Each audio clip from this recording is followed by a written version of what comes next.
నమశంకరాయ. జనవరి 18 పుష్యమాసము అమావాస్య. ఈ రోజున ప్రధానంగా వీక్షించేటువంటి ప్రేక్షకులు అందరూ కూడా తమ పూర్వీకుల రుణం, ముఖ్యంగా తల్లిదండ్రులు, తాత ముత్తాతల యొక్క రుణాన్ని తీర్చుకునే అవకాశం.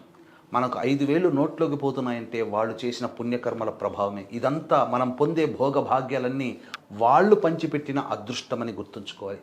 కాబట్టి విధిగా మహాలయ అమావాస్యకి ఎంత గొప్ప ప్రాధాన్యత ఉంటుందో ఈ పుష్య అమావాస్యకి కూడా ఉంటుంది.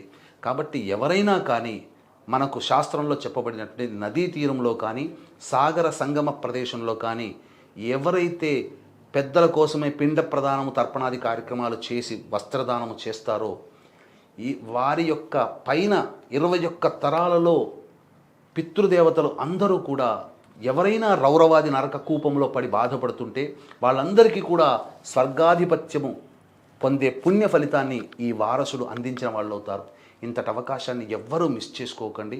జనవరి 18 పుష్యమాసము అమావాస్య రోజున అవకాశం ఉంటే మీరు చేయండి. లేకపోతే మీ తరపున సుప్రసిద్ధ మహిమాన్విత కాశీక్షేత్రంలో గంగా నదీ తీరంలో బ్రాహ్మణులని కర్తగా పెట్టి మీ తరపున పిండ ప్రదానము తర్పణాది కార్యక్రమాలు చేయించడం జరుగుతుంది. అలాగే ఈ ఆదివారం అమావాస్య పుష్యమాసము అద్భుతమైన రోజు కాబట్టి సాయంకాలం 7 గంటలకి సర్వదోష నివారణ పూజలు హోమాలలో భాగంగా ప్రత్యంగిర, బగలాముఖి, రాజశ్యామల, వారాహి, ధూమవతి, శనేశ్వర, అలాగే కాలభైరవ, మృత్యుంజయ, సుదర్శన, లక్ష్మీ హోమాదులు జరిపించి శక్తిపాతము చేసినటువంటి కరుంగలి మాల ఇవ్వడం జరుగుతుంది.